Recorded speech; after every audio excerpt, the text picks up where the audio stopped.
For the last 24 hours, 2 missiles were fired by the Russian military at the city of Dnipro. The head of Dnipropetrovsk Regional Military Administration, Valentin Reznichenko, said that one of them had been shot down by the air defense forces. The second aimed at the railway infrastructure. People were not affected. There is destruction. The movement of trains has been stopped. The Telegram channel of the head of the administration reads, "It is also known about the damage to nearby houses." For the last 24 hours, Dnipropetrovsk region was again under enemy fire. According to the head of the Regional Military Administration, Valentin Reznichenko, 2 villages of Mykolayiv community came under fire. Dozens of houses, an administrative building and a village club were damaged. The glass in the shop, school and kindergarten was broken. The enemy fired on the villages with the Grad missiles. Fortunately, no one was injured, as residents have already left the dangerous area. After the shelling, rescuers found many funnels, 1 meter deep and 1.5 meters in diameter.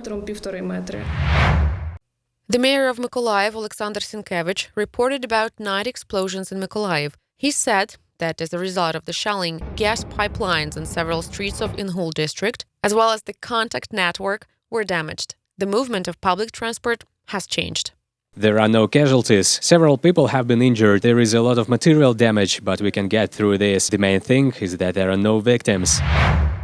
This day, the Russian military launched a missile strike on Kyiv region. This was announced by the mayor of Brovary, Igor Saposhko. Local authorities said that air defense worked and the remains of rockets fell on the field near the village of Trybukhiv. Brushwood started to burn because of fallen wreckages. No one was injured. State emergency service workers eliminated fire.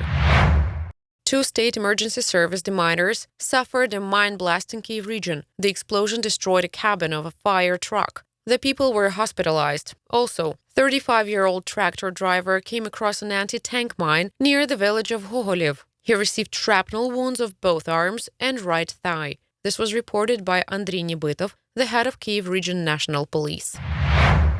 Over the past day, the Russian army has carried out 24 attacks on Luhansk region. It is known about 5 dead people. Their bodies have already been identified, said Serhiy Haidai, the head of Lugansk Regional Military Administration. 7 powerful artillery shellings were directed by the Russian military at Severodonetsk, another 7 at Popasna and Hirske communities, and 4 at Lysychansk. On the night of May the 5th, Kramatorsk came under rocket fire. Residential areas on the central part of the city were affected. Mayor Alexander Goncharenko reported serious damage to several houses, a school, and a kindergarten. Preliminarily, 25 people have been injured. 6 of them have been taken to hospital. Also at night, the Russians hit one of the city's industrial facilities. In besieged Mariupol, the Russian military were storming the Azovstal plant for 2 days in a row, in the dungeons of which remain Ukrainian defenders and civilians who have not yet been evacuated. Last night, the Russian military managed to break into the plant after bombing and shelling. There was no contact with Ukrainian defenders for some time. It later resumed. Slava Ukraini!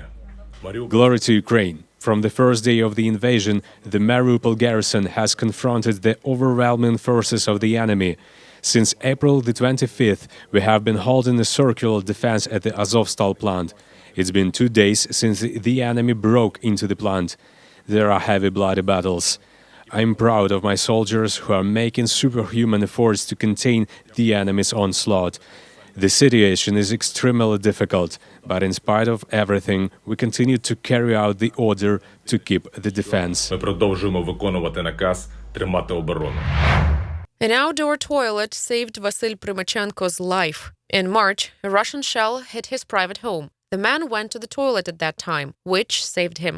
In order not to bother the neighbors, Vasyl decided to stay and live in the only surviving building in the yard. He slept in the toilet, listened to the radio, and read books. I was lying and sleeping here. I lay down like this and had some rest. This is how I straightened my leg. I'm 64 years old. I'm quite a survivor. I'm a driver. All my life I've been on business trips. I'm used to sleeping in zils and gases, on the seats, all bent. The man cooked food on the fire and washed with rainwater. There is a pot. I cooked potatoes there. There is a kettle, a bowl, my stove. Печка моя. Vasyl's wife, daughter, and grandchildren left Chernihiv at the beginning of the Russian invasion and are currently in Germany. The man has sore knees, so he refused to go with them. Recently, volunteers managed to persuade him to move to a more comfortable place. He is quite a shy man and said that he didn't want to go anywhere from his yard and bother anyone with his problems. It took us about 40 minutes to persuade him to move. Now Vasyl Primachenko lives in a separate room in one of Chernihiv kindergartens. He took everything left: documents, a radio, and a book he was reading while living in the toilet.